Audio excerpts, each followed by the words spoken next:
It is so good to see you today. It is so good to see you today. Hi, everybody. How many people are here? Still a little early, so we'll have to see who's here. I am so excited to be here today. Hi, Nadine. Today, it's only in the 70s, and I'm not going to complain. That's lovely. It's about 100% humidity, but it's only in the 70s. So, hi, Diana Wright is here. Say hello to that son of yours, and we hope he continues to heal quickly because, ouch, that was a pretty bad accident he had. And those knees just stick out and run right into things. Vicki Lemire, how are you? Oh, we have an exciting day. Okay, let me tell you. I did dyeing for 3 days, and I tried a couple new techniques, and so I'll show you all of that. I got in a fun mail package that I'll show you, and I'm going to need help with that because I can't figure out by the clues what it's going to be. Then, when my grandchildren were here, I made them what's called a pod, and I'm going to show you guys how to make these. And BK hates you. Who's BK? Burger King? I don't know who BK is. But anyway, these pods are so easy to make and lots of fun. So, and I decided I'm going to make mine and then be able to click it on and on my keys. So like when I go to film things like Pineapple Fabrics, I can easily have all my ID and stuff right in that little pod hooked to my keys. While I'm thinking of it, let me grab one thing real quickly. I need, no, not this. Okay. Sorry for turning my back on you guys. I know that's rude. But I wanted to get one of these so that I can put this on the pod and be able to hook it to my keys. So I wanted to make sure I had that ready because I'm actually going to make one here with you today. So I'm very, very excited about that. So let me get my drink here. I think I'm set up. Take a deep breath. It's all good. So, and I am going to need to change my thread color. So I got that ready. All right. I think I'm ready. So, forgot to put this with those. Anyway, so how has the pod has a zipper. Absolutely. Very good.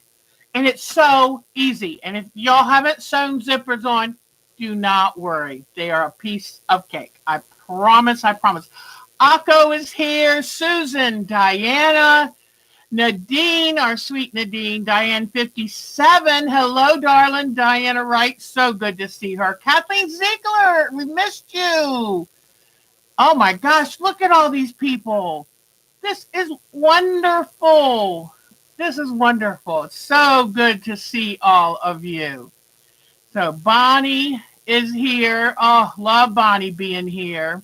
Susan Smith, hopefully the job is going just beautifully. And this is the tough time. Once you get all in and it's like secondhand, then it's going to be smooth sailing. So it is so good. Oh, we're up to 13 people. This is wonderful. So it is so good to see all of you. Sonia's here. Judy's here. That's great. I love it. All right. So let me see. I guess, so I'm going to show you all the dyed fabric I did. Couple new ideas that I did. And dyeing fabric is a lot of hard work. I've realized it's better and cheaper to buy it than to make it unless you do something very special. And there has to be a good reason because it's a lot of work. And by the time I would come up in the evenings, I was walking like I was half crippled. I was exhausted. So just know that dyeing fabric is a lot of work. So when you see a price for it and it looks high, it's because there's a reason. But anyway, I had a good time, and especially when I really found something that I enjoyed, which I'll show you later. I'm also right here live going to do a shaving cream dyeing thing. I thought of all the dyeing things, that's probably the easiest to show you. Um, oh no, you were stung. Oh, ouch, honey, that's not good. Oh, sorry about that, sweetheart. I love when Susan repeats it. She's Her name is in blue, and she's got the bright orange Our Time to Quilt, and it catches my eye. And you're not sure if it was probably a hornet if you felt bad for that long. Wasp are pretty bad, but hornet, hey, let's call it what it is. Mary Zare is here. Wonderful. So anyway, but I've got a little too low. I'm still playing with my camera here, guys. Trying trying to get it just right. Okay. But anyway, I've got a quilt to show you. We're going to do shaving cream dyeing. I'm going to show you all the dyeing stuff I did. And then I'm going to show you how easy it was to make the pod. Now, I want to save the shaving cream dyeing for the last because I might get kind of messy. It's not too bad, but I might get a little messy. Yeah, I'm real sorry about Susan. So let me show you my fabrics first. Okay, we'll do the fabrics, and then I'll tell you how I dyed them and what I did, and then oh, don't let me forget to show the pictures from this week. I kind of forgot to go into the picture pack. I hope my grandkids.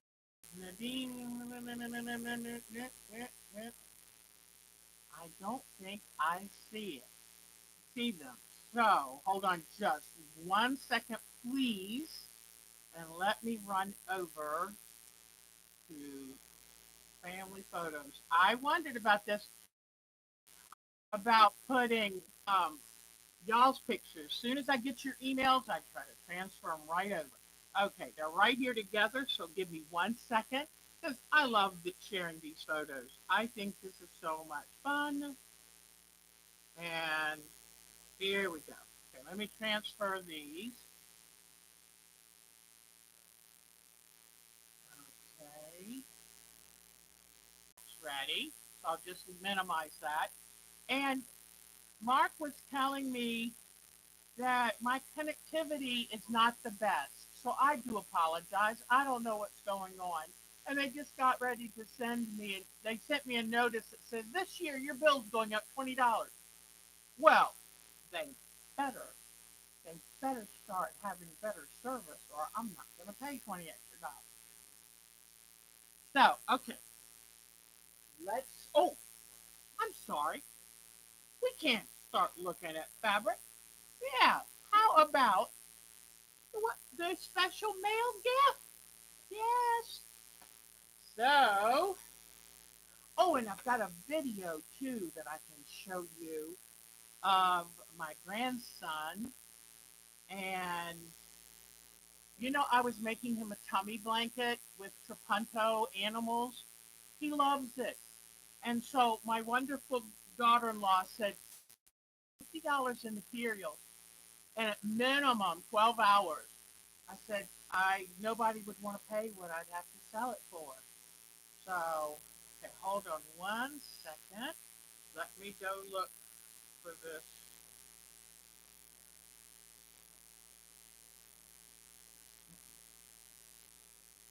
Sorry about this. I got so excited about my dying that I kind of forgot housekeeping. Okay, let's see. Here it is. Okay, so what I want to do, I've got this up now. So now I know I've got it. Now I can close anything out. Oh, let me see if anybody else sent me more pictures. Oh, oh my gosh.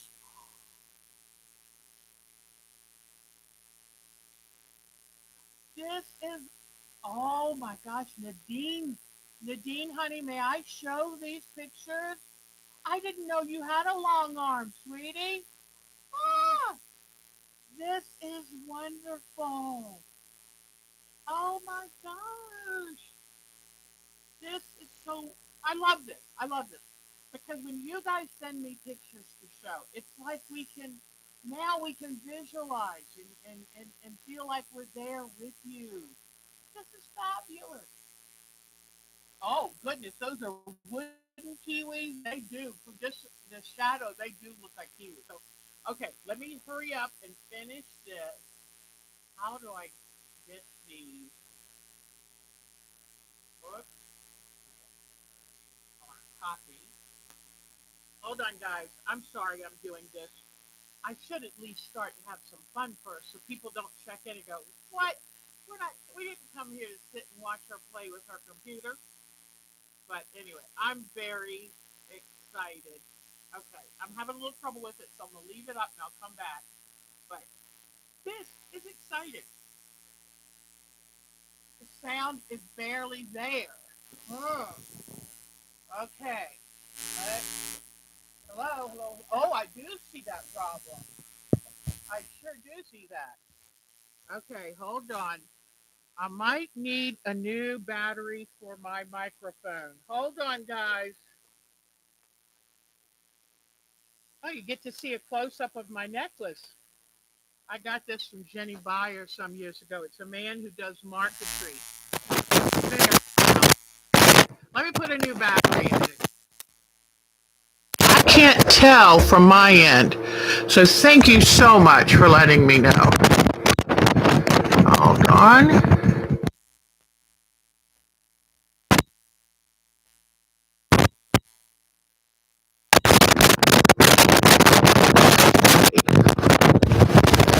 All right. Oh, that should be much better. How is it, everybody? Is that better?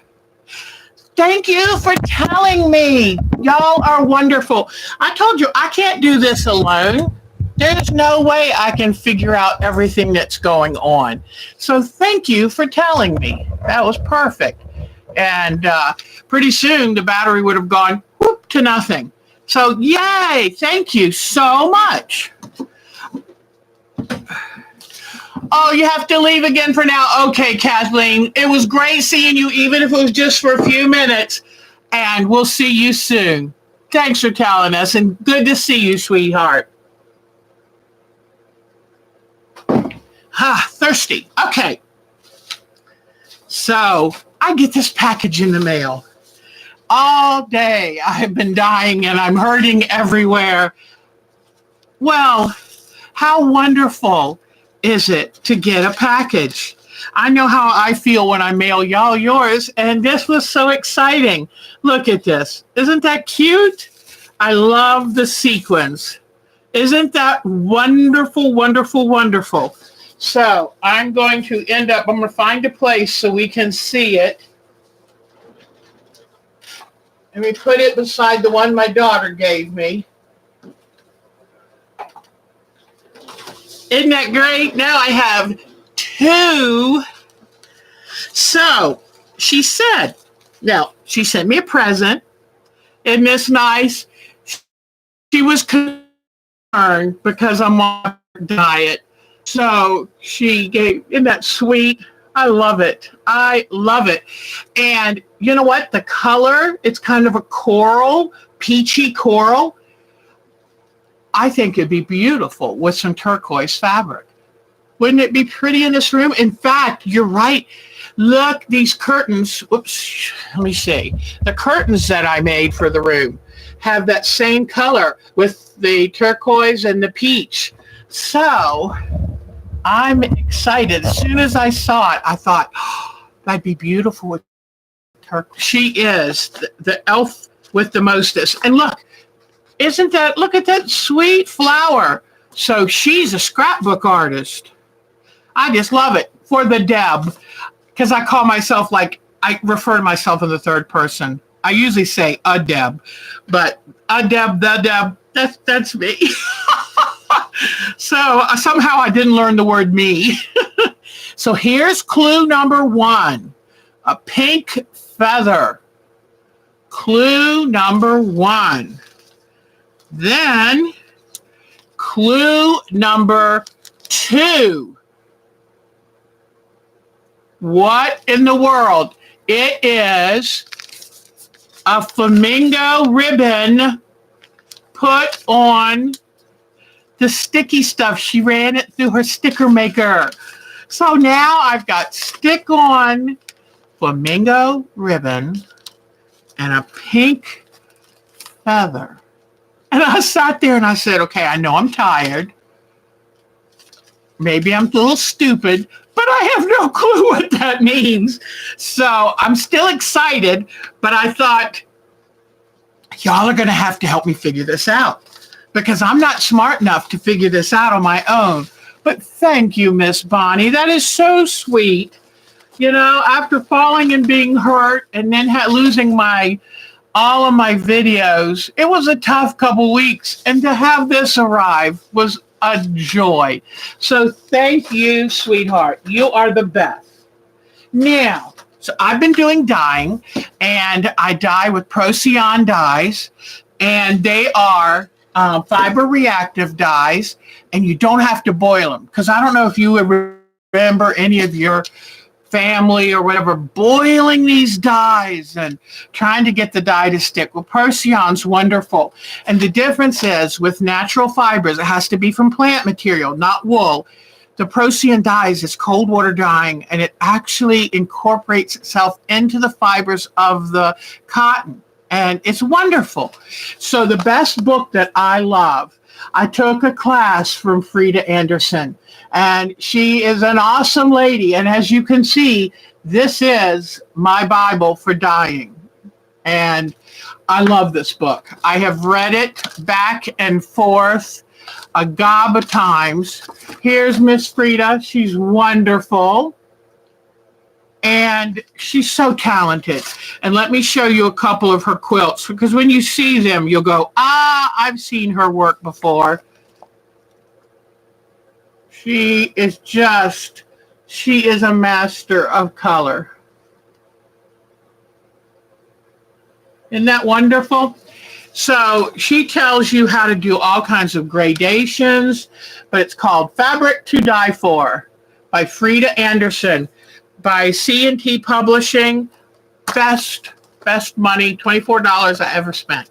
So that is my go-to book on dyeing. And I'll get my fabrics ready to show you. I did a little bit of dyeing.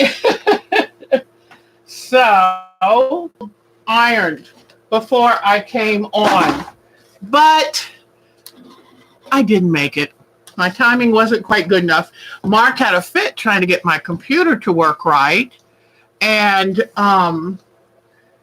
so, whoops, he had a fit and we had to restart it. It took him 10 to 15 minutes for the machine to start back up.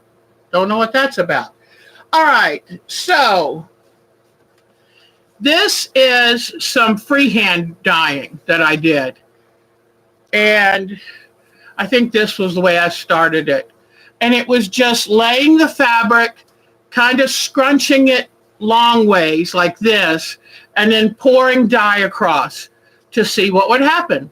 And you never know what's going to happen. Now, the hotter the temperatures, the better. Be right back is BRB. And that's be right back. So, but anyway, so this is that kind.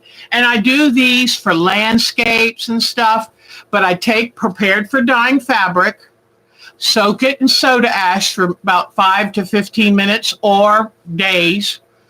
And that neutralizes, it's a neutralizer, and it allows the dye to go into the fabric more completely. And then I fold it up like this big. I use these platters, either aluminum platters or cardboard boxes folded flat, lay it on it, and then take the dye in squirt bottles and just kind of squirt it in stripes. So that's where you get that. All right. Let me see. What is this from? This is another one I did that way. And I tried adding brown and black. And this is one I got here. The nicest thing about dyeing your fabric is if you don't like how it turns out, re-dye it. Just keep going with dyes because you can find something to do to it. I had some leftover green. I just had some leftover green dye and I dyed that green. Okay. Then here is one. I was thinking I was trying to do a sky. It didn't really come out right. I was trying to do a sunset sky, and the dye spread too fast. So what I'm going to do is try to do a sunset sky where the fabric's not wet, so it won't run too far. And then that way I can take I can wet a paintbrush, a foam brush with just clear water, and I can smudge them how I want. I have found that, under the storage bed bins. And, but anyway, I have found I like a little more control. Now, I could use this for a sunset over the water or somewhere where I'm going to add a lot of things over it. So I felt disappointed, but there are some, I can cut this up and use it for other things. So, or like I told you, I can re-dye. Okay, I want to show you things in kind of an order by how I did this. This was just playing around with a couple colors to try to get underwater fabric, because that's something I haven't done yet, but I would like to do some seascapes. So that would be a good seascape. Here I tried to do more dots, and you see how I folded it. You can kind of tell that it was accordion folded like this because it gives it a little more up. Now, if you want smooth color like Kona Fabrics buy it, this prepared for dyed fabric runs $5.60 a yard. Then your dyes, which are not cheap, then your time. So what I try to do is not do the smooth colors for the most part. I try to do interesting, bloppy, blurpy things. And I try to do blendables, which are more modeled. Because I can get all the plain dyes. Here is another one that I did. And I experimented with adding brown and black because I want to get out of just the rainbow. And these can end up being landscape backgrounds or parts of landscapes. So now let me see. Okay. Then I did ice dyeing. You like the word blurpy? Thanks. I did ice dyeing. Ice dyeing is where I took a big flat tub. It's actually the tub is big enough. It's made for doing concrete work, mixing up concrete, because, I put stone on the front of the house and we mixed up concrete and used it to put the fake stone on the house. And so I used that. Then we put 2x4 inch wire mesh over top that, and then chicken wire, and then laid the fabric. This is ice dyeing. And so scrunched up the fabric, laid it on it, covered each of them. Hi, Susan. Well, now we can be happy you're back. And covered them with ice, and then poured the concentrated dye on top of the ice. Our temperature yesterday barely reached 72 degrees. when I went out last night, there was still ice on the fabric like 5 hours later. So I didn't get as good of a dye set as I would have if it had been 90 degrees out. But I'm not going to complain. And I've got more fabric. I can do some more. So let me get a drink real quick. So let me turn off this fan. It's making me dry. Whew. So this is from my ice dyeing experiment. Now I can't tell exactly what I did to this. It looks like there's a little bit of a circular motion. So I scrunched them different ways. This might have been the one that I kind of did like this. I kind of scrunched it and then spun it around. And this is ice dyeing. But if it had been hot, it would have been a little more dynamic. So let's see. Here is another one. And I think this one, I did something. Obviously, this was tighter, scrunched tighter. But maybe this is the one where I kind of spun it. But I did them a couple different ways. One, I just scrunched random. The others, I did the kind of accordion pleat. And then I either went back and forth or around. All right, let's see. Oh, this is gorgeous. Oh my gosh, this is my favorite one. And you know what? I can tell this was just plain scrunched. Just balled up and put on there. And that is my favorite one. Oh my gosh. I love that. Isn't that amazing?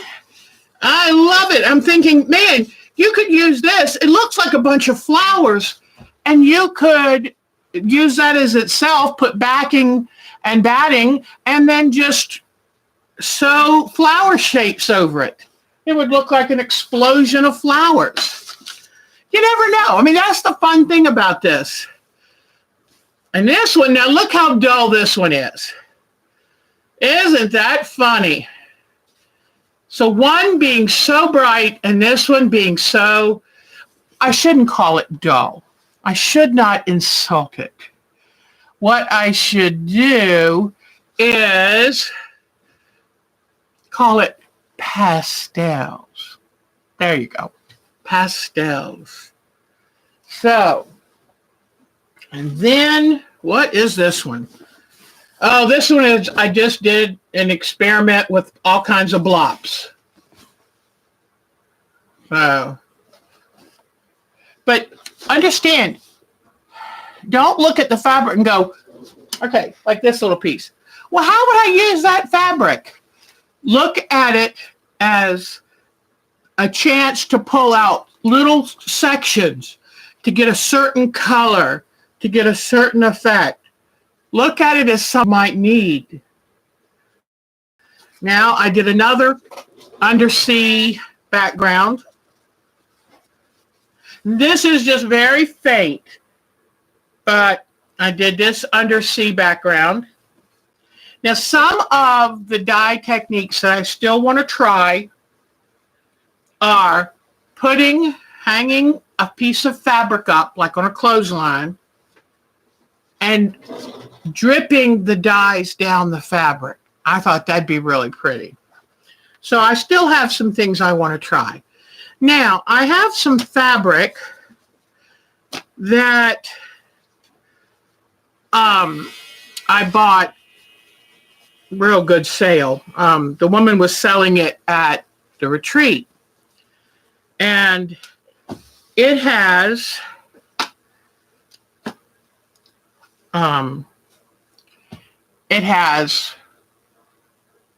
plums, all shades of plums, about 5 fat quarters worth. And so I thought I want to dye some fabric to go with that. And I wanted to do gradations. So here are, the camera's not going to show it. Let me move it apart a little bit so maybe you can see it. But this is a study in gradations. And this is the lightest one. And then they go up a tiny step. But it's a turquoise grade. You can see it better if I move back, I think, a little bit. But these are the gradations. So these came out pretty good. Now, I really worked with these because I wanted them to appear a little more solid. And then I think I thought this would go with it. But I don't really think, I don't know. I guess it could, but I think it absorbed too much of the green. But I'll leave it there. But I did these set of fat quarters. Then, I need yellows. So I took and did what's called over dye. Now, I'll say this one more time. You take your fabric, you get some sodium bicarbonate, sodium carbonate. You can get it from a pool store. It raises the pH in pool water, so it's pretty cheap to get at a pool store or Walmart in the pool section. Or you can go to Dharma Trading, one of the dye companies, and I think there's a Colonial dye company, and you can buy it from them. But it's usually cheaper to get yourself because you don't have to pay shipping.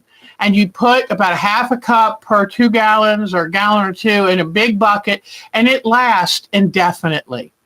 And so after your fabric, you get prepared for dye. Now, let's say you want to use fabric you already have that wasn't prepared for dye.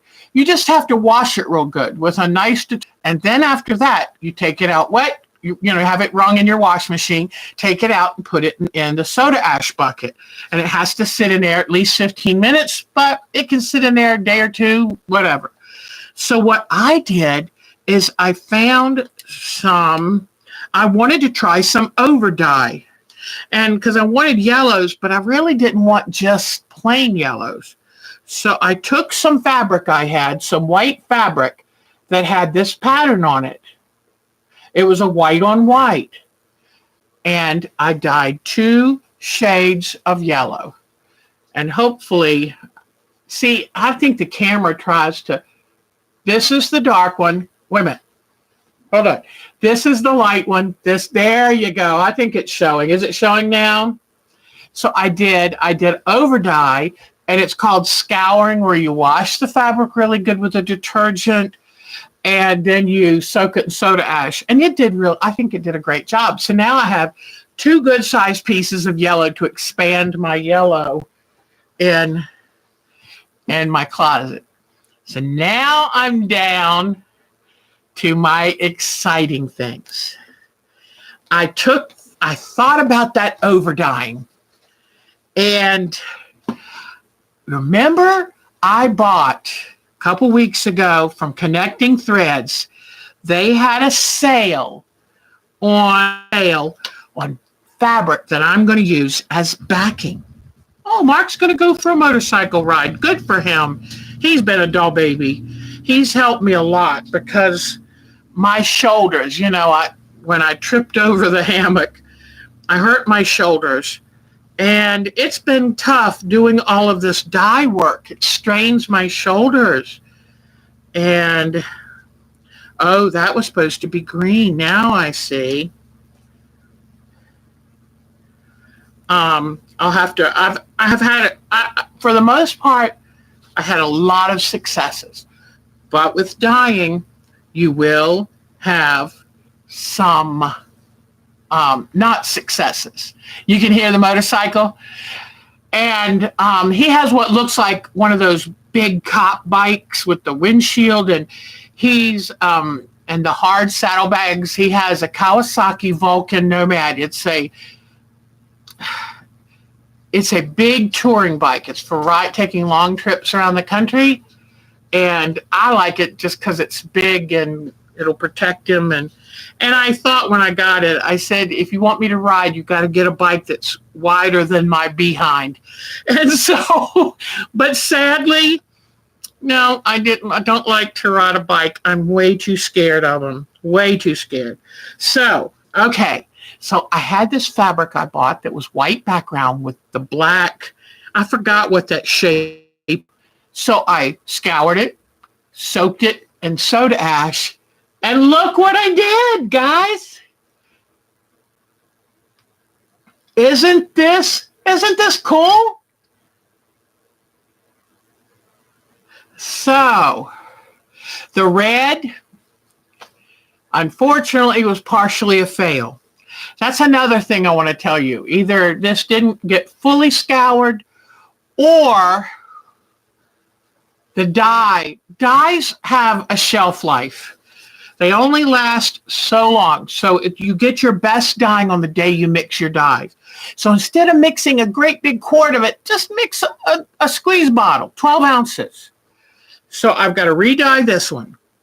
Now, this one, I think I'm going to leave just because I love it.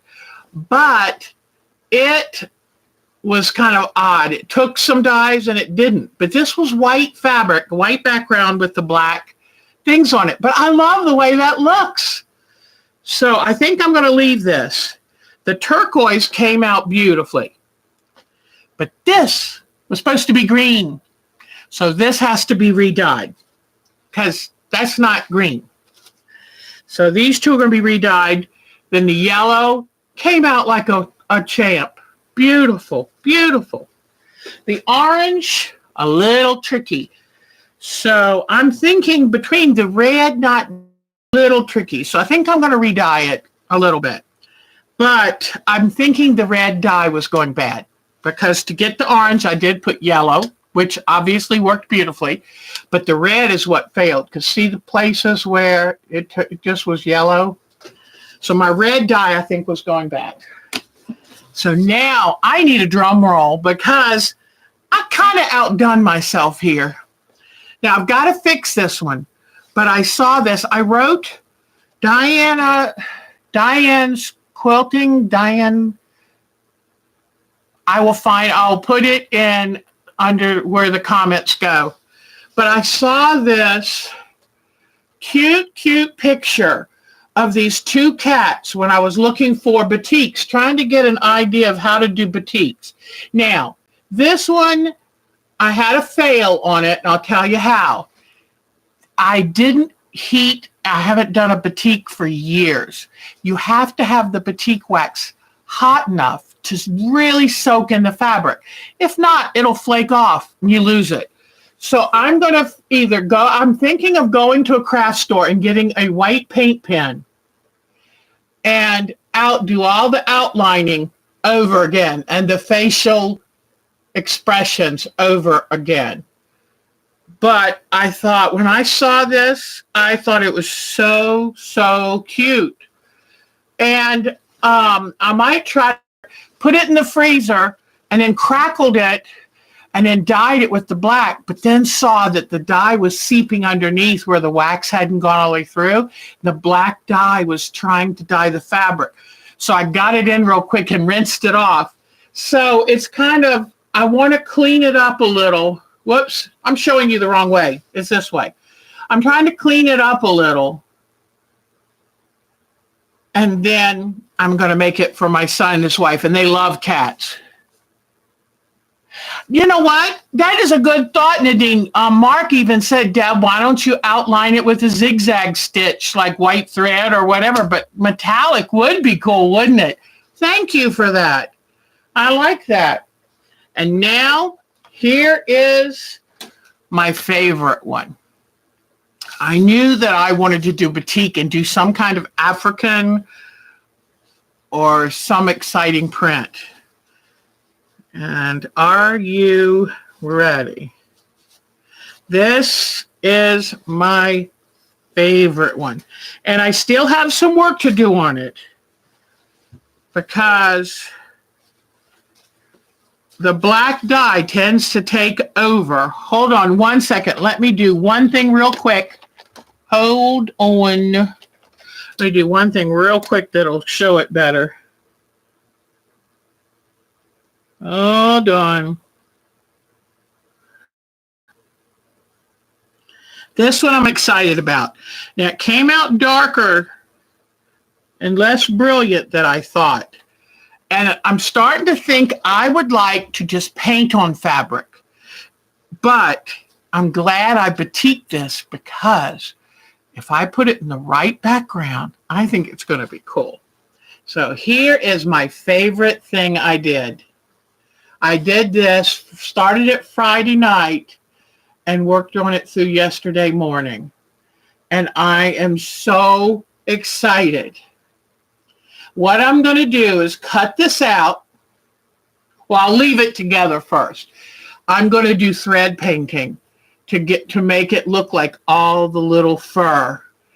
And then I'm going to cut it out and put it on a background to make it, actually it is a tiger.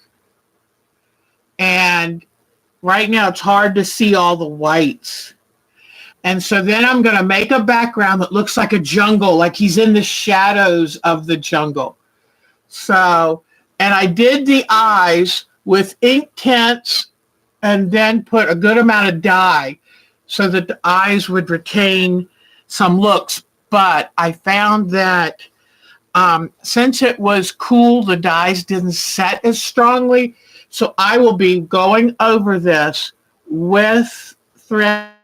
So what I did is I took white fabric and I took a pencil and I drew the tiger out.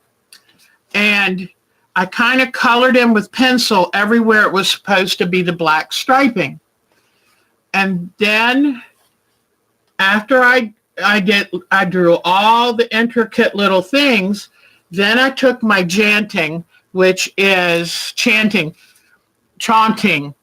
I have to learn to pronounce these things, which is a kind of hot wax applicator that it's kind of large because it holds a lot of wax. I took and waxed all of the white areas that are supposed to be on the tiger. But as you can see, some of the areas didn't come out white enough because you've got, like over here, you've got to make sure that wax is really hot. And when this wax would get hot, it would smoke, and it's bad for my lungs. So that's the problem. And this, I think from now on, I'm just going to get a fabric paint and paint. Oh, I hope you feel better, Diane 57. It was good to see you, hon. Good to see you. Take good care. But anyway, I just love this. I will be cutting it out somewhere, the outermost white, after I do the thread painting. And then I'll be cutting it out and applique it on a good background. And I'm going to get a jungle background and try to make it look all mysterious. So I'm very excited about that. But what it taught me is I love painting on fabric. And, I used to be a painter. And so I think I'm going to, the only problem about batiquing is you just never know how it's going to come out. And the dyes, you think you've got them the right strength, and then they rinse out or they don't quite set. So what I'm going to do is start fabric painting. And I'm excited. And then I can take the panel that I fabric paint and I can embellish it. I can do thread painting. But I'm excited. So it helped me see what I did like and what I don't like. And I think it's going to be great. So I'm very excited about that.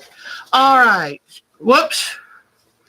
Hold on. I just lost the screen. But that was 2.5 days of work. And let me tell you, it was a lot of work. But yesterday, oh my gosh, I worked on this stuff for about 10 hours. I was worn out. My back was hurting. I was tired. So, okay, I've shown you. Oh, but anyway, so I have the white fabric and it's already been soaked and dried from the soda ash. And I draw the pattern on, and white is my lightest color. So I wax all the white areas. Make sure you get the wax hot enough. I started taking an artist brush and trying to put the wax on. There is a problem with that, because the artist brush helps it dry or cool too fast. and you don't want it where it's just sitting on the surface. You can't see it from the back. But I went back and did some research and found if your wax doesn't go through the back okay, let me finish telling you. But you should wax the back and the front, not just the front. So Jamie, hi, sweetie. Hello, and Michelle the quilter is here. Hi, sweetie. So I have been a busy lady. But okay, let me pull this back out, especially because I just love seeing it. I'm so excited with it. Okay. So which one is the front side? It's hard sometimes to tell. This is the front. Okay. So, but trying to get the dyes the right color, trying to make the dyes stay in place because I painted the dyes on rather than a full immersion. And what I did is I made up some alginate, sodium alginate, which is from seaweed, and it's a thickener. And so I would mix that thickener with the dye so it wouldn't run as badly. But I'm finding I don't like it when the dyes fade. I want that brilliant color. You know me, I love color. So that's why I'm going to be switching to fabric paints. So I know what I want for the Christmas this year, and I have to figure out what kind of fabric paints I want. I think I know. I think I have an idea, and I'll show you them in a bit. But anyway, so I did all of the white areas. Then I painted on the brown dye. And I had to add a lot of yellow to the brown to get the right type color. And once I got all of that on and got his nose, the right color for the nose, then I took wax and put all over the brown areas. And then you leave the black areas open, because what you're going to do then is, so once all the areas except the things that are going to be black are done, you leave those open, and you take the areas you've already done and you kind of crunch it a little, and that helps you to get these little crack looking things that the dye gives it a real batik look. And then I brushed black dye over the whole piece of fabric, or all the tiger areas. I didn't come out to the edges.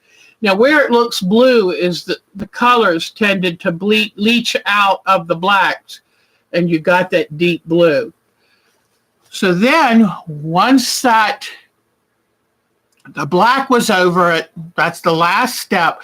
I put it outside. Unfortunately, by that time, we had no sun, and it was just 70 degrees, if that. So I tried to let it sit out there. Then I went out last night and got it in, and rinsed it out real good, but it had the wax on it. You don't want the wax to go down your drain. So Mark got me a pot that we knew we would never use for food. He brought up something he had brought from Texas, and I put water in it and brought it up to a boil. Boiled the wax out, had a big bowl full of ice water right beside it, and just swish this around trying to get all the wax. I used some paraffin, some beeswax, and some soy wax. And you have to have some paraffin in it because you won't get the crackle if it's just the soft beeswax or soft soy wax. And then, and the crackle allows the black to go in and giving that really exotic batik look. So then, after I swished it all around in the boiling water to release the wax, I plunged it into ice water. And this was something I learned from watching a video on YouTube. A sweet young gal, not long out of college, does batiking. And I had never known about the ice water. But she said what it does is any remaining wax will pull out of the fabric and clump, kind of ball up, little tiny balls. And so going from the boiling water to the ice cold water brings that last little bit out. And she's right, because when I ironed this today, there was no wax. So I really do like this, and I'll save this for certain things to get that batik look. But honestly, I can't wait to paint on fabric. I have found a new excitement to do, and it gives me more control, gives me all kinds of control. And I've still got plenty of fabric. I've got several. I've got everything from 1 yard pieces to 1/4 yard pieces. So I've got a lot of fabric left to play with. So I'm letting it dry now. It's out of the ash water, but soda ash water. So anyway, all right. So I told Mark, I don't want to put all my dye stuff away totally. Can I just minimize it to one table? Because it's so much fun. I told him every moment I get, I'm going to want to do some more painting. And, but I think I need something thicker than dye, because the dye, I don't like the way it too much of it can pull out of the fabric. I don't like the fact that you have to keep mixing them every time you want to do something. And I don't like the fact that they're so thin and they want to, run into other areas. So I think that doing some fabric painting is going to be, but I don't want something that looks like paint. I want it to act and look like dye. So, all right. But the next thing we have to do, well, the two things we still have to do, who has to leave soon? Because I am going to do the shaving cream dyeing. But do I have a chance? What did Jamie talk about? Oh, yeah, I have. In fact, Jamie, tell your daughter I went to move the pan that the boiling water had come from, and it's an old pan, so it had metal handles, and I wasn't thinking. I'm so used to modern safety handles on pots. I went to move the boiling water off the heat, burned my hand. So please, Jamie, tell her she's a very smart girl, and she's right, because I burned these 2 fingers, and they hurt. So let me move my camera. I'm going to show you real quick how I made these pods. And that way, if you have grandchildren or one for yourself, they're easy as pie to make. Now, I started first with, I found this fabric and this fabric. I thought, oh, how cool. How many of you have gotten stuff in packages with this plastic? It's supposed to look like some kind of little bubbly foam. Very thin, Well, I save this kind of stuff. Cheryl's here. Hi, sweetheart. Don't worry, but you're going to, let me show Cheryl this, because Cheryl, and you wait until I've done some thread painting. So, I'm tickled with that. So anyway, happy birthday, Sonia, sweetheart. In fact, we need to get a birthday list. Y'all maybe can put on the site what day your birthday is so we can remember to wish you happy birthday. But save these kind of things. It's a plastic kind of foamy that they put in packaging because it's great to give stiffness. I wanted this pod to be stiff and hold shape. And I didn't want to have to do all kinds of fusing of anything. So it's cut, it's put in here, see right here, and then I took and just did a simple little quilting stitch to quilt through all the layers. See how I did this little ziggity-zaggity quilt stitch? All right, then I took a zipper. I don't know about y'all, but I've always collected leftover zippers, zippers people didn't want anymore, zippers that I pulled out of garments. I have a box of zippers. And so it was a much longer zipper, and I made a little stop with the thread, and I've sewn it on the short end of this fabric. And let me measure it because I just cut it, did measure. It's about 5.5 inches by 10.25, almost 10.5. Okay, see this? So I have put the 2 fabrics with that plasticized foam, very thin, 1/8 of an inch, not even that, in the middle, okay? Then I've taken and put in the zipper upside down. See, the zipper pull is this way, upside down, and sewn it here. Now, when I made the 2 for my grandkids, I did acrobatics. Oh, who's leaving? Who is leaving?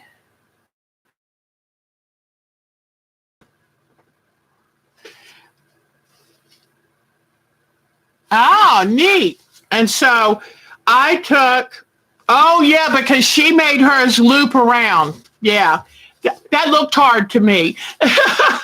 So anyway, I just did this, did a zip stop, cut it off.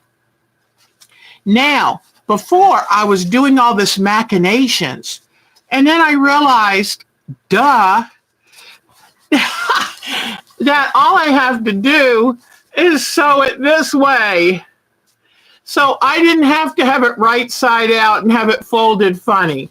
So let me show you how to sew this. You know, it takes a bit. All right. I just love. Hold on a second so you can see better. I'm going to turn off my lamp, close this curtain, and that way when we do photos, you'll be able to see. Okay, here we go. Whoops. Okay. Come on.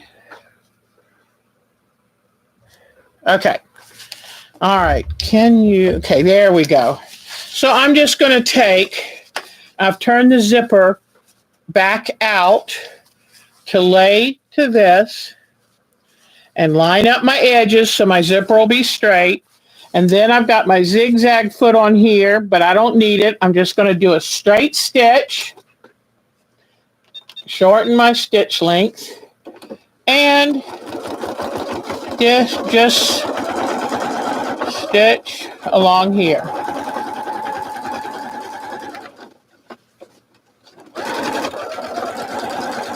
Okay.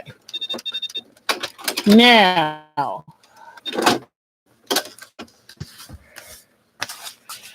so now I have sewn the other half of the zipper. Okay. Now, while I've got it like this, while I have got it like this, hold on a second, let me get it just right. Oh, and I'm not going to use a ribbon. I'm going to use this. All right, hold on. I'm going to cut. I save all kinds of things because I had Mark brought this home because he works at Pepsi and he brings stuff home. I save it. I can always find something to do with it. So now what I have to do is sew this into here. Okay. Let me sew this so I don't have to worry about it again. And I've just put it beside the zipper, even with the top edge, and sewn it in. Okay, so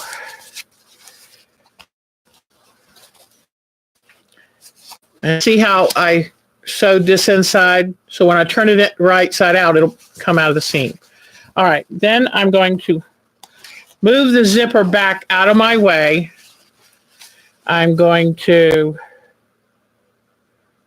hold on.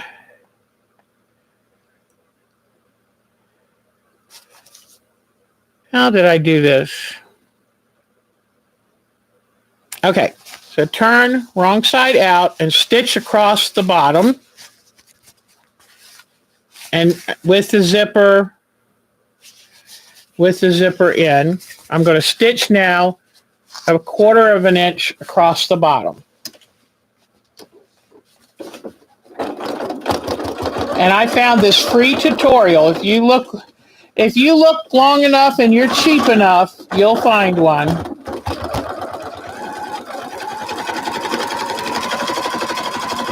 I didn't know that there was another one out there. Okay, and then now,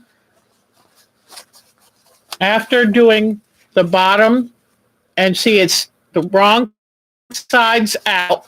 The right side is inside. After doing this way, then I turn this back, and match these, and do this side the opposite way. So this one's this way, this one I match the opposite sides. And I'm very excited to have one of these because I don't always like carrying my whole purse, but you always have to carry your keys. And now I'll have this and I can put my money in it. I can put my inhaler in it. I can put my ID in it and then hook it to my keys. Now I kind of got wonky right here, so I'm going to go back under and stitch a little bit more, stitch straighter. All right. Come on. All right, so now I've stitched across this way. So this is where you get the funny pod shape, okay? And this is where I'm glad I brought my zipper down because I have to turn it inside out. And if I had my zipper up at the top, I'd be in a lot of trouble. Okay, come on, zipper. Zip it down. I keep forgetting I have to show you. Zip it down. Busy Pat is here. Hi, sweetheart. And turn it inside out. And this is where using that plastic foam from packaging is a dream. I forgot. Let me cut my corners. I don't like having all that bulk inside there. Okay. Now, here we are. And I can cut off this extra part of the zipper and tuck this in. I'm going to stitch it just a second so it's not in the way. But I've got to be careful how I stitch because it's got a zipper stop there. So I'm going to very slowly. I don't know where that zipper stop is. Yay, I didn't hit it. Okay, so now, but what I did was just kind of tuck this out of the way. You don't want that catching in your zipper all of the time. And now, and I'll go back and I'll trim these threads so they don't all get stuck in the zipper, but I'm just doing this very quickly. And now, there is the zipper. Yeah, I'm going to have to remove these threads. What I'll probably do is go back and zigzag so that we don't lose a lot of threads. Let me pull this back up and show you. All right. Oops. Okay. Look at this. Is this cool? So it's called a pea pod. And see these threads? I'm going to have to zigzag those, get them out of the way. But I made each of my grandchildren one. I made Evan's a little smaller than this, and Charlotte's was about this size, maybe a touch bigger. But this is where I take it and I clip it onto my key ring, and I carry that with me. But isn't that sweet? I love it. And you saw how easy it is to make. And doesn't that plastic foam do a good job? So, and this could even be washed. It won't hurt that. And then I'm going to take a ribbon. I'm going to take a ribbon and put it in through the zipper, the hole in the zipper, so it's easy to see where the zipper is, and to zip it and unzip it. And just 2 scraps of fabric, one of these leftover toggles, or you can go buy one, little piece of ribbon in the seam, and there you have it. Isn't that great? I just thought that was so much fun. All right, while we've got the lights out, I'm going to show you some pictures. And let me clean this all off of here. But I will put those directions on the site. And don't forget, save your plastic foam that comes in packaging. I tell you the truth. I was telling Evan when they were here, I said, Nana has everything. And I do. I save just about everything. All right. So now let's do some picture viewing. All right. Here we go. And I'm going to leave it turned to the side because I don't have everything exactly where I want it. So I don't want to show you anything I shouldn't be showing you. So I am so thrilled to see Nadine's face. You just don't know. You don't know. Okay. So here is, look at this.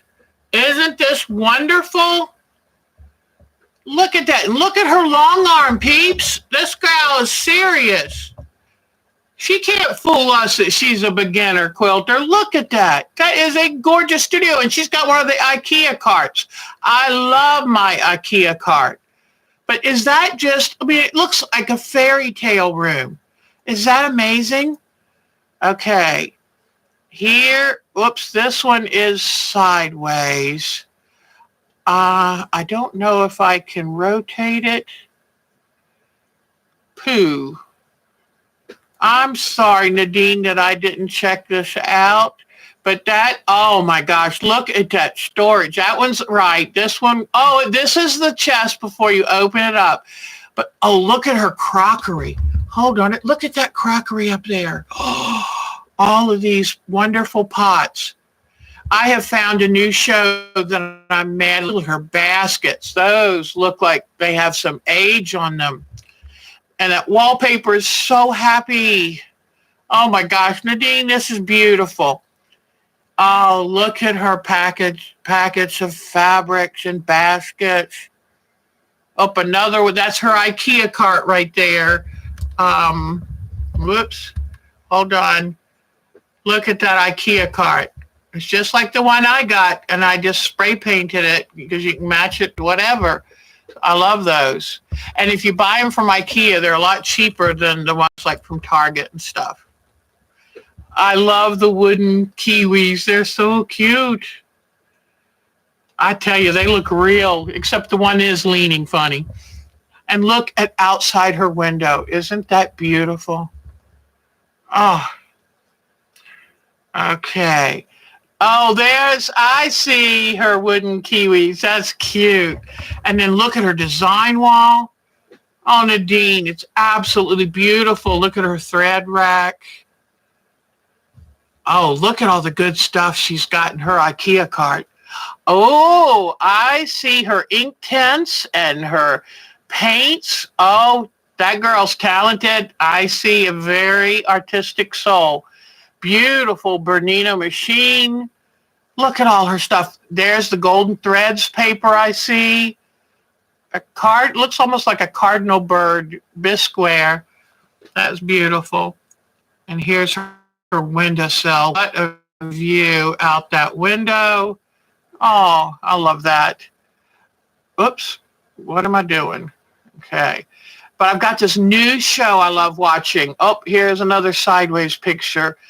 Looks like a work table. Oh, look at that. It's beautiful. And look how she used the same type of leaf motif on the front of that wooden box up there. This is a beautiful studio, Nadine. Absolutely beautiful. Oh, look at that chest. Oh, looks like a Dutch chest the way it's painted. It's beautiful. Oh, look, I love it. Kitties. Oh, you are a kitty person. I love that wooden box to put your supplies in. Look at all of these antique tools. Wow. There's that quilt she showed us last week. Beautiful. So you've really put all the borders on, and that's great. So you're already going to probably be quilting it, huh? That's amazing. All right, so now I'm going to quickly shrink this and hold on, and we will go now to this. Okay, so I've got some things from Deborah Donnell, and let me see if I can start I love it when it does the automatic slideshow. So it'll take a second. Oh, I love this is Deborah's studio. Or is it? It might be the studio at her vacation place. That looks wonderful. Isn't that sweet? Look at her wide windowsill. I love that wide windowsill. I would have all kinds of display stuff there too. I love it. Okay, now let me go to the next photo.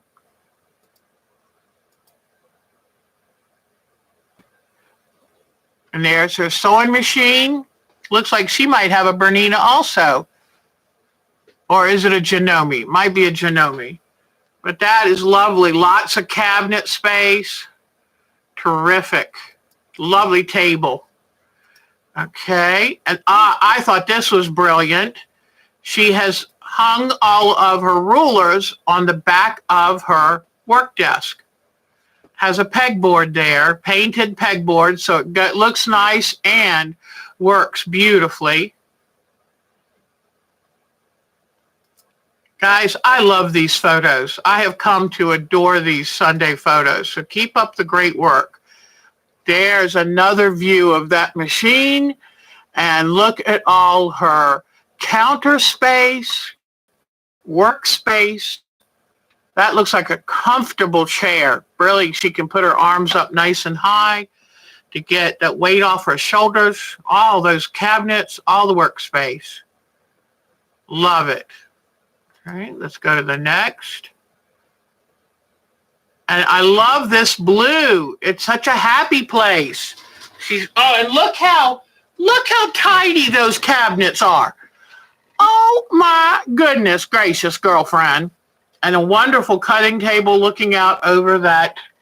It looks like a snowy scene. Looks like snow. Beautiful, hon. Beautiful.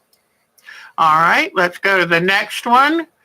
And I think this is Miss Deborah herself. Thank you, Deborah, for showing us. Oops.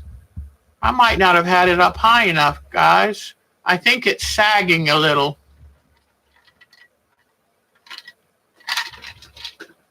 Thank you, Deborah, for letting us have a peek at you, hon. That's great.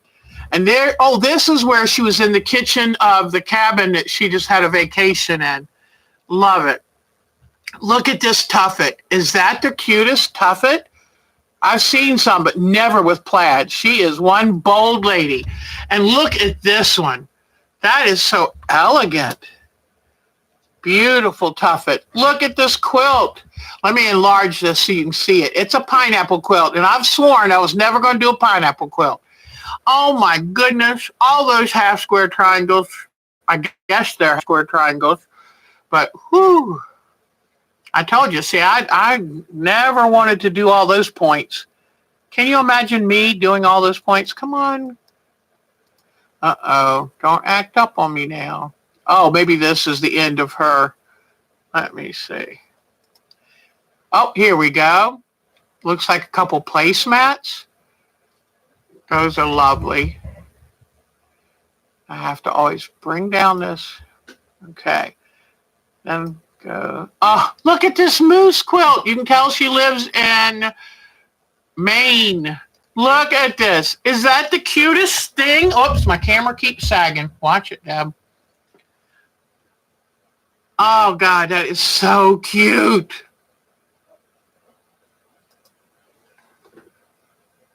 Oops. Okay. Oh, this is cute. Look, I love the squares for the background of that sunflower. And then it looks like some red work here on the pillow. It's funny how we call it red work, even if it's not red. And this is the little cottage she was staying in for her vacation. Is that precious? Oh my gosh, look at the lights above. It looks like something out of a movie. And now, let's see, what else? Deborah, now, oh, this is underneath the plaid tuffet. Look at that. And look at what she did to the center button. How creative. Did some hand embroidery work on the fabric on the center of that button. Love it. Smart, smart ladies. This is the cabin she was taking her vacation at. Look at over that beautiful lake. Oh my gosh. And I love this one. Anybody notice she's got a little butterfly tattoo, so she's braver than me. That is so cute. I love it. And that's her red work again. The reason they called it red work is because back when it was being done, they used turkey red was the first cheap red, and they used that for so much of the hand embroidery they did. So it just got to be known as red work. The other red before that was cochineal. I think this was the last one of that folder. But the red work they had besides this was cochineal, and it was made up of tiny little bug bodies being crunched up. And it's a little bug that lives in these trees. I remember back when I did work at the museum, we used the cochineal red. So when turkey red came around, it was a lot easier than smashing up a bunch of bug bodies. This, I enlarged and lightened this hedgehog so you could really get a chance to see it. Because I was worried the other week you couldn't see it good enough. But look at this. Isn't this lovely? Look at this fabric. And these, it's pre-printed and panelized, but boy, it's a lot easier. She said that looked like what she thinks of an American farm to look like. There are some like that. Maybe not quite that pretty. Cows don't leave much grass behind. It kind of gets muddy. So it's idealized, but it's lovely. Okay, let's see. What else? Here's the pattern. Heritage Quilting Homestead Quilt Kit by Northcott. I love having people know where they can get this stuff, because you couldn't make a quilt like that without pre-printed fabric. It would take forever. All right, I think we're done with that one, so I'm going to pull that down. And then I'm going to go back up here. Here is the pattern that I was just doing for the pod.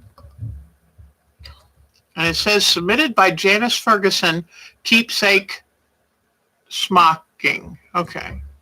But I make sure you get this. All right, let's see if I can go to the next one. This is Miss Diana Wright's elephant quilt. You know what I love about this? When y'all send photos in, it's our show and tell time. And you know what? Show and tell is always the favorite part of any quilt guild.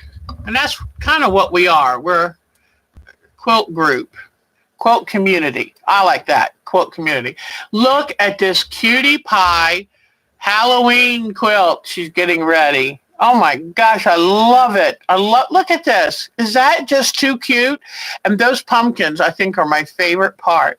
I mean, who would have thought of putting stars, sawtooth stars in a pumpkin? I mean, cute.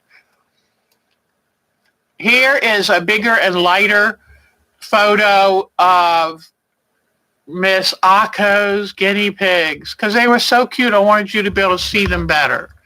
We're getting reflection, unfortunately, from, there we go. We were getting a reflection from my ceiling fixture. But aren't those the sweetest? And I could tell by the shine on this one's coat that they are the best cared for guinea pigs ever. This is my daughter, my granddaughter, Charlotte, and she is working on a Pasanki egg. She took to it like you wouldn't believe. That girl now loves making Pasanki eggs. There she is. She's doing the big reveal. That's always exciting.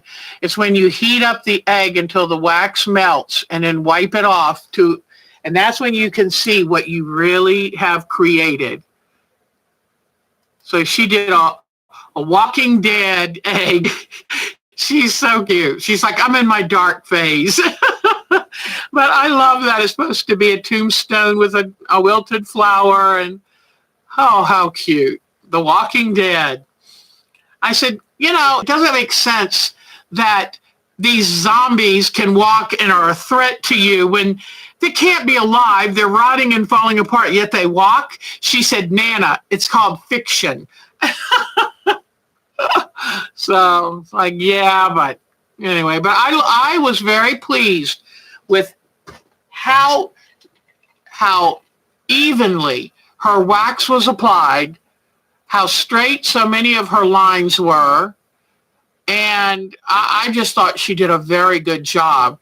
Then this one is her ocean egg, and that's an octopus.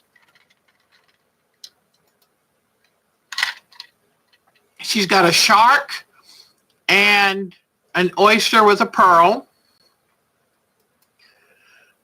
seaweed, mermaids, and whales. There's some little whales down here. I got so tickled, and she just did all this freehand. I just was really pleased. Then I had them do a sort of tie-dye with T-shirts. Evans in the red, and then that's my Miss Charlotte. I love her short haircut. It's just so cute. Then their mama asked, did I have an hair? So I said, you know what? I do have some pots. So I said, kids, we're making mama some pots. So we took the pots and used a sealer spray inside, because if you just paint on porous pots, a lot of times the water will pop the paint off. So we sealed the inside, then they painted them, and then we sealed the outside. So now in her mom's classroom, she's got something her kids made for it. And I thought that was really sweet. So. Then here are my nasty looking fingernails, but Charlotte painted these for me, and they're all quilt pieces. They're all 4 patches, and this one has a little heart in it. And but I thought it was so sweet that Charlotte painted my nails. She loves doing nail art. And I was telling her how I like to be able to scratch off the polish. And she said, Nana, that's terrible for your nails. Here are the little pods that I made for them. While they were painting the flower pots, I made them pods. They each picked out their own fabric. And let's see. Oh, I forgot who sent. I think Teresa. Teresa, did you send me this? I forget, or was it Miss Bonnie? Oops. There's another view. This is the 1 zipper pod. That scared me off, so I said, no, I just use a regular zipper. Look at this squirrel. That's for when Deb gets distracted. Squirrel! So, in fact, see this I love that GIF. No, I just put that in there to remember, because that's Deb. Some more pods in 3 different sizes. I just think they're so much fun. And I guess that's it for the pictures today. Now, I do have a video, but let's do something different. I have a video of my grandson on his tummy time blanket. But before people have to leave, I'm hoping everybody's here, but I have the shaving cream section. So hold on a second. Let me see how fast I'll show you that. All right, I need the light for this, so let me get window back open. Okay. All right, here we go. Also, don't forget about our darling Pineapple Fabrics sale. The next one, Thursday, Friday, Saturday, October 17th, 18th, and 19th. And don't worry if you aren't in North Carolina, because you can go online and get 15% off. So I'm going to protect my ironing board. I wanted to show you, you can do this in lieu of hot wax. with batiks, and I will be showing you that next week. All right, so I have a towel, and I have gloves, and I had bought these paints 3 years ago from the quilt show. They had an amazing sale, and I bought 2 packages. So I'm going to use this to do the dyeing. And the reason I'm going to use these is because I have done the dyeing before with dyes, and they're a little heavy and they get a little muddy. And so I'm going to try these. When I was doing my research, I found a lot of people like these ink type dyes because they're very lightweight. And like one day I want to be able to do that sodium alginate on water instead of the shaving cream. And so I haven't even opened these, and I've had at least three or 4 years I've had these. Been waiting for the right opportunity. But I think this is going to be a great way for me to start doing fabric painting. So let me get these and get some quick gloves on. And I picked this shirt specifically. I worked in this shirt when I was doing the dyeing because I wanted to look nice on camera. And I thought, if I get dye on this shirt, you'll never know. So Mark gave me a poncho. He said, take this poncho, hon, just in case. I've got a towel. I've got paper towels. So what I'm going to do, here's my shaving cream, and I've got some small fabrics. So these are my pans. I thought I want to show you how I'm actually doing this so that you'll see how easy it is. All right. So I've shaken up the shaving cream and I just puff it out into the pan. And you don't have to do very deep. People make a mistake of using too much of it. And don't worry about doing that. You just need enough to hold the ink. And then what I use is just a straight edge to kind of smooth it. Let me bring this camera out a little longer. All right, y'all able to see it? And thank you so much. Now, after this, I'll show you the little video of my grandson and his tummy time blanket. It's so cute because that's the blanket my son got the most excited about. And it was much easier to make than the baby blanket I made him. So you try to just get this relatively smooth, okay? All right. Get this out of here. All right. Now, you take your ink and you decide how you want to put it on. And I might do just dots. But see how light the ink is? Where when you use dyes, it can be a lot less intense of a color. All right. Now let's see. If I use yellow, then purple, wouldn't that be a nice color to go with it? Although, be careful. If they're opposite on the color wheel, guess what? It'll make muddy colors. So be careful. Don't over mix it. Don't put them too close together. Okay. All right. Now, what color would you like me to see? How about some turquoise? I know, wouldn't it be nice if this were a buttercream frosting? Oh, baby. Oh, and I do want to tell you, I'm still getting into shape. Being so active and happy and stuff, it's really still working with me. I told Mark it makes me so happy to get on the scale. Now, you can use a skewer, which I have a big chopstick here. Where is my skewer? Here. You can use a skewer to do this. But I think, you know what? I need something, a slightly different color here. I wonder what this magenta would look like. I might have to go to a red, but let's see. Yeah, that's pretty good.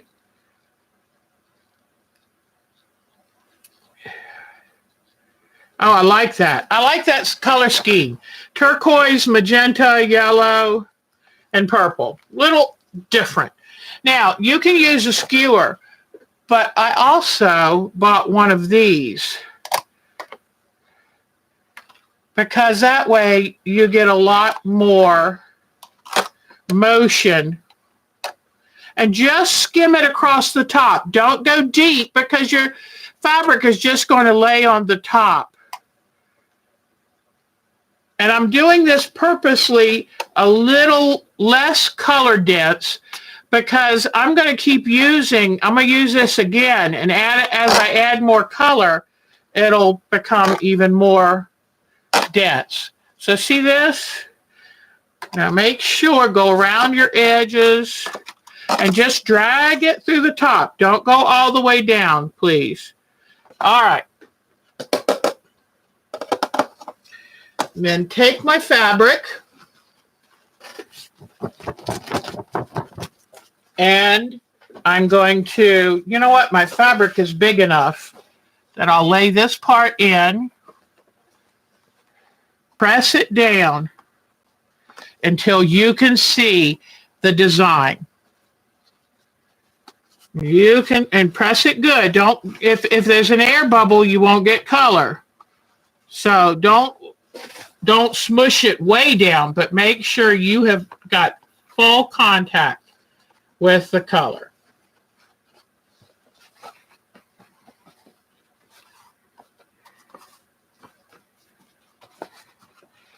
Okay, see how you can see all the color through the quilt? All right. So now you carefully pull this up. I'm going to put a little bit more color on it. This time I'm going to go with some few brighter colors because when you take off some of that color, you the next time you use it, it will be more dull. So I'm going to use bolder colors this time. But this little starter set of dyeing inks, it's paint that acts like a dye. The starter set is wonderful because it gives you a chance to see what you think before you do it. Now, I don't dump out the shaving cream and me. I am cheap as they come. We'll put some lime green in here. Chartreuse. Oh, I knocked my thing. Let me get my... Hold on. I need to be able to see what you're saying. Okay. You'd be afraid of smearing the pattern. No, because remember the ink is... The pattern is being protected by the shaving cream on that other piece of fabric. The ink touches the fabric before the shaving cream.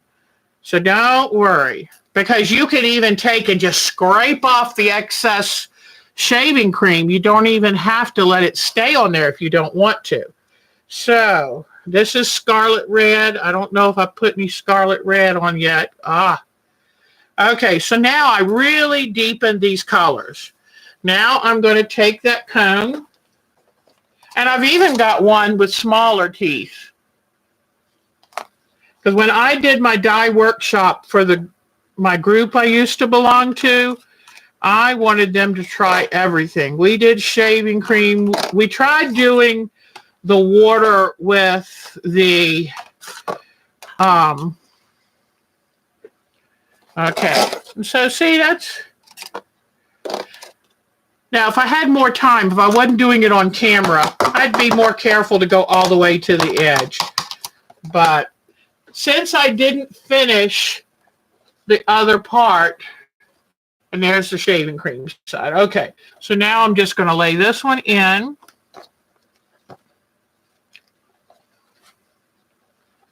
This side, I didn't realize I could use even a smaller piece of fabric. Okay. And again, just lightly get the air bubbles out, put it in contact with all that ink.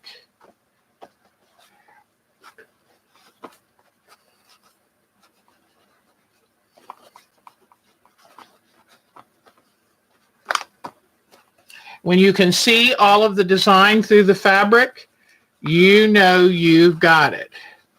All right, so now pull this up, and there you go. And let me show you something too, just so you'll know. I'm just trying to keep the shaving cream off this cardboard. But look, watch as I pull it. Watch as I pull it. Let me zoom in just a touch. As I scrape it off, look, see how the pattern's there? It doesn't go anywhere because remember the ink met the fabric before the shaving cream. So now let's try a different one. And what I'm going to do is go in here and mix all this up so we can sort of have a new palette. And I don't mind the underlying colors because the more color I can put on a fabric, if you have to have the background white, then you're going to want to buy extra shaving cream. But, whoops, wrong way, back out. And these are just little turkey basting pans that I got from Walmart or something. And I love it because I use them for everything, carrying dyed fabrics, because everything rinses right off of them and you keep using them. Because you really shouldn't use some of these dyes and products on anything that you use for food. You just don't want to take the chance, ladies. All right. And it smells so nice. It's like, oh, somebody tall, dark stranger is in here with me. I can smell his shaving cream. All right.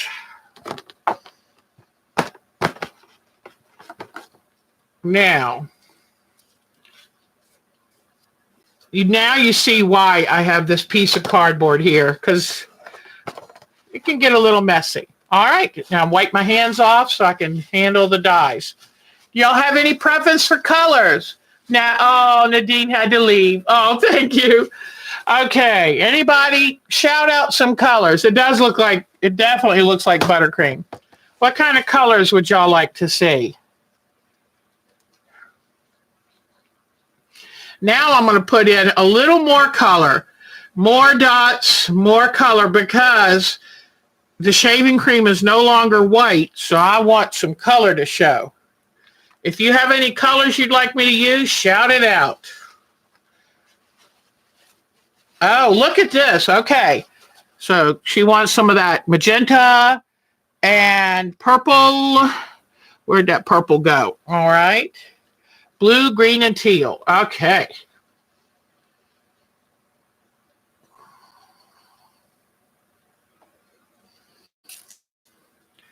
All right.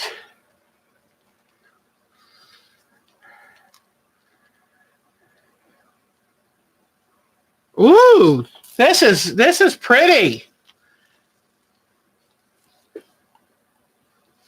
Pretty, pretty, pretty.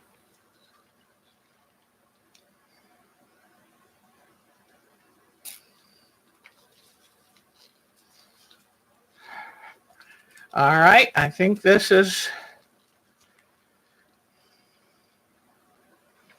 going to be really pretty. All right.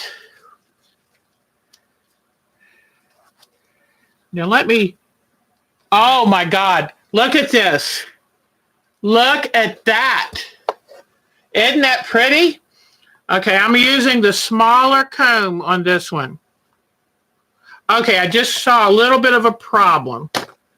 When I used the smaller comb, it was really pretty, but then the rest of the shaving cream kind of blocks it. Yeah, so let me go back in now with the bigger comb and see what I can get. Oh, that's beautiful. Love these colors.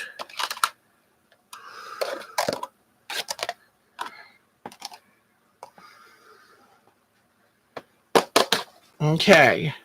And I stopped short of, this time, I'm going to cut this in half to make this easier. So hold on, let me get this cut.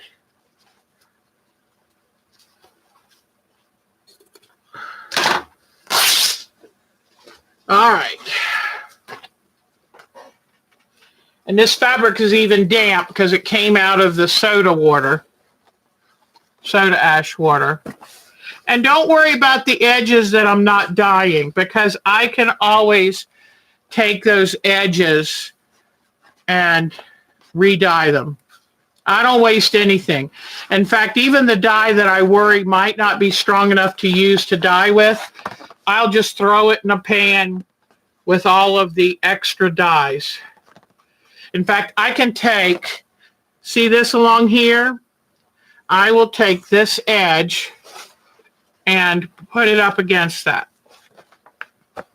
Pick up those dyes, then bring it back down. And you just make sure it touches everything.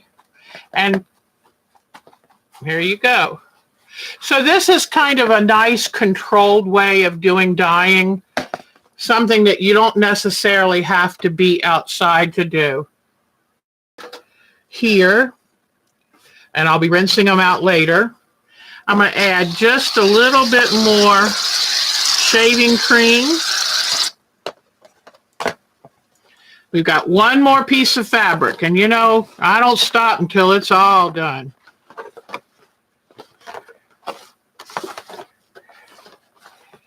Anybody else want to dictate the colors this time?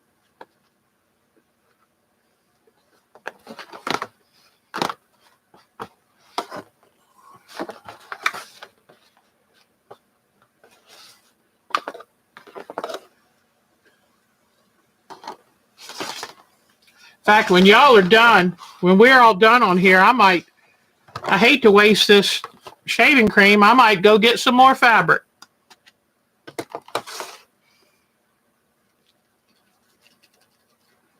And just remember, if you ever buy fabric to dye, break it up in pieces, because you rarely use a whole yard of one design when you make up your own. Unless you have a certain reason for it. I find that I end up using quarter yards the best. Half yards if it's really something special. All right, who has colors? Okay, the lime green. I loved finger painting. I love anything crafty. I just adore it. That's why we do quilting here, but heck, we do just about everything. So lime green, yellow. Oh, fall colors. Okay. Lime green. This is a little scarlet. Yes, I can finally start to see that fall will come this year. Oh, and here's a golden yellow and then a sun yellow. This will be pretty.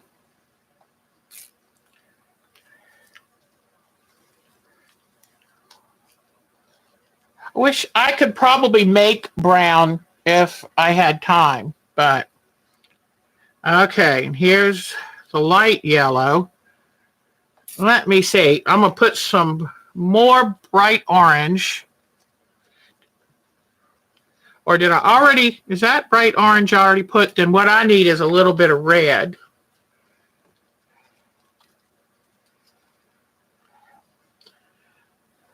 Yeah, that's nice. Now I think I'm going to go back in with some more green.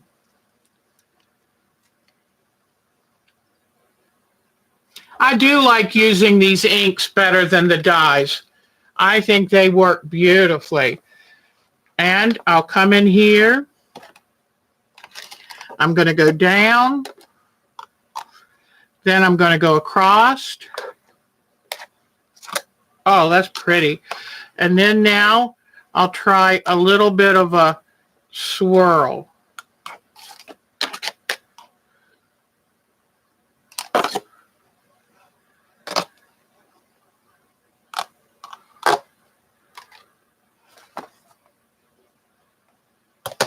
All right.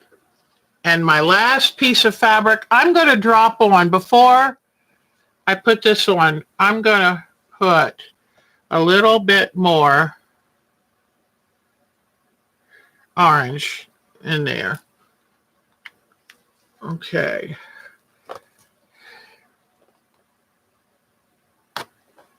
I don't want to mix up too much. Just try to get the orange worked in a little more. Okay. All right. And then you lay down your fabric.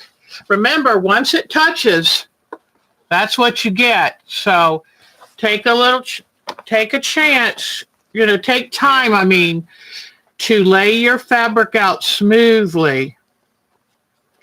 Look at that color coming through. If that doesn't look like fall, I don't know what. Now this is where these little kits don't have a brown, the ones I bought, but I could mix up some little brown dye, especially if I put some sodium alginate in it to thicken it. And then I could bring whatever color I don't have in these little kits by way of dye in here. But look at that. Isn't that great? Okay.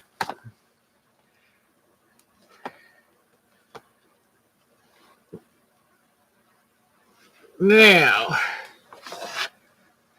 I'm going to lay this here.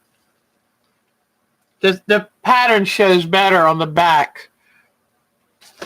And then I'll come in here.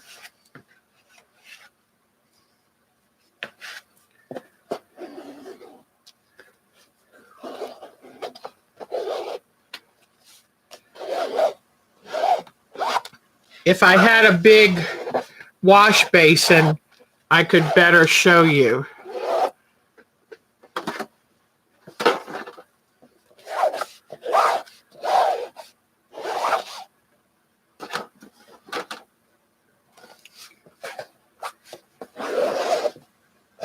And all you do, now sometimes dyes become stronger if you leave them a little bit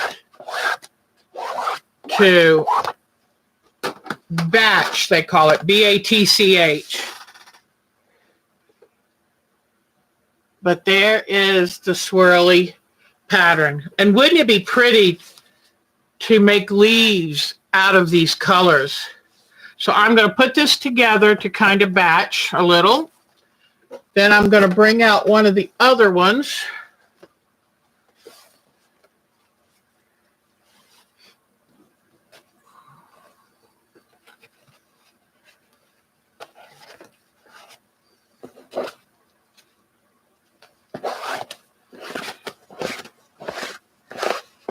These are the ones I did a little lighter hand on the dye, although this one I think got pretty much.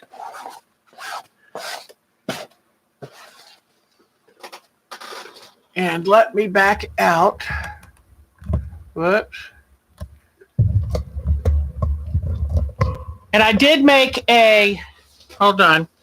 I did make a video of the dyeing, but I didn't do as well as I hoped, because I find when I get in my little art zone, I don't like to talk or anything. I just want to create. So here's one of them, and here's another one. Now, you know what I might be tempted to do with these is then put them in a dye bath, a solid color dye bath, and dry these so the dyes are set, then put them in a light color, maybe a light pink, a light yellow. And then let me get the last one and scrape this one. It's funny, the shaving cream kind of just pulls up into a ball. It's like the fabric takes the moisture out of it and it just pulls up into a ball. So this is fun, but I wouldn't I'm only happy to do a few pieces in it because I want a bigger bang for my buck. But you do see the swirls and the pullings. So there we go. I hope you enjoyed that. And I probably could have done better had I not been on camera, but I'm reasonably happy with it at this point. So there are two things left. Wait a minute. I got to show you my tiger again. Got to show off my tiger again. I'm so happy with that guy. So let me first show you the quilt of the day. The quilt of the day is a quilt that I made for my daughter Becky the first year she taught. And I think she was a little overwhelmed with teaching. Somewhere I had each of her students, they were just little things. I had each of her students make a little letter. Let me back this up. Make a little letter to tell her what they thought of her. And I love the bright colors. And what I did special about this is the hearts are actually little pockets. And that way the students can leave her little notes. Or each of her students could put, at the end of the year, could put a little note in there to thank her for being their teacher. So now I want to finish this because now she's got a classroom again. She's gone back to teaching. Now her kids are well in school, one in high school and one in middle school. So she's back to teaching, and she's teaching high school. But let me tell you, I think the kids will still like it. And all of these are little pockets. And maybe she can put treats in the pockets for them, and then they can leave her little notes. But I'm going to finish this off so that she can decorate her classroom with this. Yes, I've done a lot of, I've been quilting for a good number of years. I just need to finish them. So anyway, that is today's quilt. Whoops. And this quilt was started 14 years ago. So I think it's time to finish it. What do you think? So, and the other thing I have to show you, which I really would like to show you. In fact, I'm going to get these dies off my ironing board just in case they leak. Don't need that. That would be a mess. All right. So, not bad. I think we did pretty good for playing in our studio room here. But you see why I normally dye in the garage. Like, a little safer there. So, because you never know. A squirrel might come and, lose my attention. So now what I'm going to do is show you the video of my grandson. Hold on just a second, guys. And he's on the blanket that I showed you that I was making. So let me come down here. Let me get the email.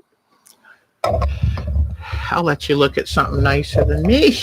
There, go back up there. There you go. Well, that didn't quite work. Go up that. There you go. Look at that while I get this video.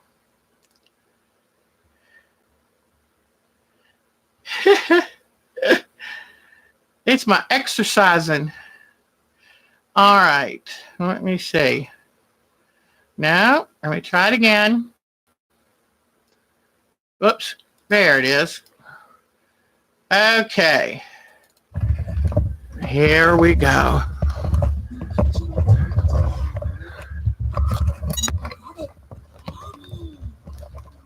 But I was so tickled.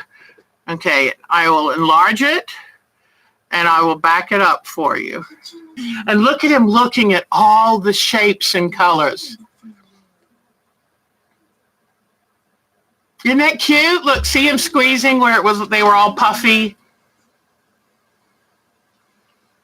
But sadly, they said, oh, parents would love to buy this. And I said, even if I charged $100, I don't think anybody wants to pay $100 for one. And I'd probably make $1 or $2 an hour.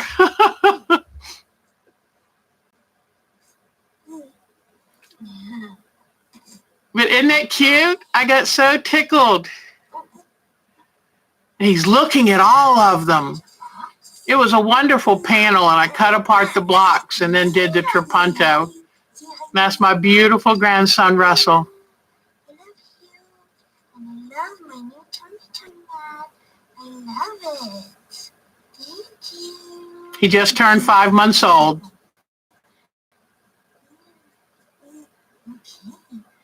And I was worried about putting the black in the sashing, but I honestly think it made it extra, it made it extra eye-catching for him.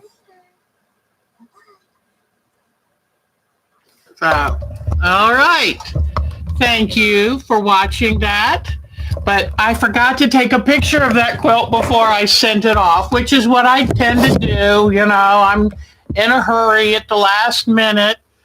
And so let me shrink this back down, get back to where I can see my people. I just love you guys. But anyway, I thought, it would be nice to think about making tummy quilts. But the truth is, there's not a lot of money in that stuff. And each of the fabrics is $10 or $11 a yard. And I don't think it would work. Michelle! I love seeing my Michelle. Thank you. I'm just going to let the shaving cream dry as it is, and then I'll rinse them out later. But I wanted to get this pod again. I'm so excited. And you know what? Maybe Michelle didn't see my tiger. Oh, what did I do? I moved my tiger. Oh, here he is. Can you tell the little kid? Look, Michelle, look what I made. But I'm excited. I can't wait now. Now I've got to do some drawings and plan what kind of background, a jungle, him kind of crawling out of a jungle. That should be kind of cool. But I am going to, when this is all over, I will take those to my laundry sink and rinse them in cool water and rinse them until no more color comes out. And I can wash them then after that with soap or let them dry. So I'm a little proud of my tiger, aren't I? So, and Michelle, I made this little pod today, and what a cute little thing. But I'm going to hook it to my keys, and that way, when I don't want to take my pocketbook, I can put just what I need in this, hook it to my keys, and off I go. Thread painting leaves and add some, oh, I love that. Yes, I could put a kiwi in the jungle scene. So anything you guys have to talk about? I think we had a busy day, didn't we? It felt good to get my mojo back and get some stuff done. It was great to have my grandkids over, and it was great to have them leave. And then I got to help you with. Oh. See Kiwi meet the tiger. I love that. I love that. So, Busy Pat, you are a delight. It's so great to have all of you here. And Diana Wright, please give your son our love and tell him that it's not going to be easy. It's not going to be easy doing physical therapy, but the rest of his life depends on him being tough. And I know he's tough, and he knows he's tough. And he can do this. He can do this. So, Isn't it wonderful what we've seen? Thank you for the pictures. Busy Pat, we're going to want some pictures of your studio. We are loving your studios, your artwork, what means something to you. So thank you, everybody. Yes, Pat, I have a video out. It's called A Fidget Book. And I specifically tried to make most of the things so that they could be quiet. They could take it on long car rides or in church. You know, there were a couple things you might not want to do. But if you look in my videos, I think it's called Evan's Busy Book. Because my Evan is attention deficit, and I needed something that could keep his attention and keep him quiet. They drive sometimes 9 hours to see the other grandparents, and so I needed to have something like that for him. So if you look that up, I think you'll like that. Yes, and I loved it, and it was all things I found here. I don't think I went out and bought anything to make it. But it was a whole lot of fun. And I had him help me and him suggest things, gave him as many choices as I could in it because that kind of made it more special to him. So, all right. Oh, Sheila, Percival, and nice to see you again, sweetie. Gosh, it is so good seeing some of you. I know I haven't been chatting so much, but boy, don't forget, go over and peek at Jamie's Crafty World. That girl's talented. And then who else? Who was the woman who had come a few times? Lisa Capon Quilts. Go check out some of her videos. Because, you know, we're all on here doing all this together. And I don't know. I doubt Diana Wright's had a chance. She should be called Most Amazing Quilter. But visit some of those sites and give them a little thumbs up. There's nothing that feels better than getting a thumbs up. I got my first rude comment, and it was everything I could do to keep from being rude back. I typed in a reply and went, oh, no, that won't work. When I have a big Be Kind sticker on the back of my car, when I have billed myself as the kind person, I can't really say what I want to say. But I kept working through, type it out, erase it, type it out, erase it. And finally, I came up with something. It was only a little bit snarky there. But basically, it was like, do you know where your delete key is on your computer? No. Oh, gosh. Y'all are the best. Y'all are the best. And anything else that you would like to do or see me do on here, because I tell you what, I think when the hot weather, these are the biggest things. The hot weather drained me, and the drought, watching all trees just weeping, bushes, shrubs shriveling. That takes a toll on a Deb. I love struggling, it hurts me. And I can't water trees. I'm not going to waste precious water on trees. They kind of have to take care of themselves. But anyway, Christmas ornaments. That would be fun. That would be fun. I want to take some plastic or glass balls and make little scenes in them. So y'all be thinking, Diana Wright, you're so right, because it takes something out of me. And then I don't even want to look out the windows. But it really sends me into a depression. We had 3 or 4 days of rain. The cooler temperatures are here at least for a few days. And I feel renewed. So thank you. People like Cheryl reached out to say, are you okay? And it's like, yeah, I'm trying. But thank you. Oh, a 12 days of Christmas exchange. Wouldn't that be fun? I don't know how to do it. So write up the instructions in our site, and let's see about doing something like that. I think that would be fine. You made Christmas scenes in clear balls? Oh, you could help me. and send pictures and help me. Oh, that's wonderful. Because I've got miniature trees and I thought of ways I love using Sculpey clay. So I thought I could make little packages. I could do little deer, whatever, and try to get them down in those balls. And I figured I could put Sculpey in the bottom.